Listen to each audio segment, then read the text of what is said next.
Hello student, welcome back to the class. I hope you all are going good and I am also good. So let's start our new chapter today, and that is about migratory animals. So migration occurs when animals move from one region to another to avoid local shortage of food, usually caused by winter or overpopulation. Some animals also migrate to breed. तो migration जब होता है जब animals shortage of food में या climate change होने की वजह से माइग्रेशन करते हैं, एक प्लेस से दूसरे प्लेस माइग्रेशन करते हैं, या फिर अपने ब्रीड को उनको भी अपने यंग वंस को भी बर्थ करने के लिए वो एक जगह से दूसरी जगह माइग्रेशन करते हैं. Identify and name the following migratory birds. This bird is a famous for its migration के लिए है ये famous. It flies from Arctic breeding ground to the Antarctic and back again each year.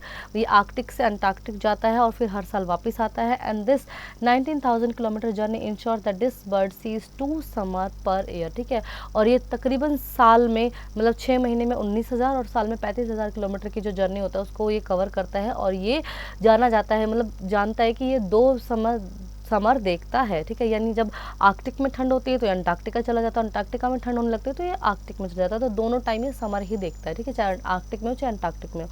तो ये है Arctic tern. Then these are small rodents and they migrate in a huge group when food becomes scarce. तो ये है small rodents और जो कि बड़े से ग्रुप में ये करते हैं, मूव करते हैं, एंड दैट इज कॉल्ड लेमिंग. ठीक है, हमें यहाँ पे ऑप्शन दिए हुए हैं लेमिंग. ठीक है, third one, it is an aquatic bird found in the higher region of Europe. Europe में ये मिलता है. And during winter when the hill stream are frozen it descend to the low lands in the large number. जब सर्दी होती है और बहुत ज़्यादा हिल्स पे क्या स्नो होने लगता है तो ये नीचे आ जाते हैं, and that is called white throated.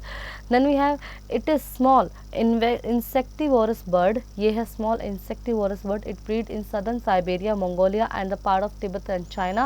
And this tiny bird flies as far as western Europe in late October and November. तो ये southern Siberia, Mongolia, Tibet and China में मिलता है और ये वेस्टर्न यूरोप के में दूर दूर तक जाता है in the month of October and November. And this is called palace warbler. ठीक है. Then fifth, these snake like fish lay eggs in the region in the middle of the North Atlantic Ocean. तो ये जो snake like fish है ये कहाँ Atlantic ocean के north में जाके मिडिल में जाके और अपने एग्स को ले करते हैं, कॉल द सरगासो सी.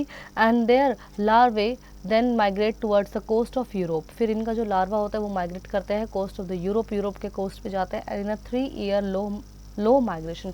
और 3 साल का ये लो माइग्रेशन करते हैं, and that is called European eel. So I hope children you really enjoy the chapter. Now do practice.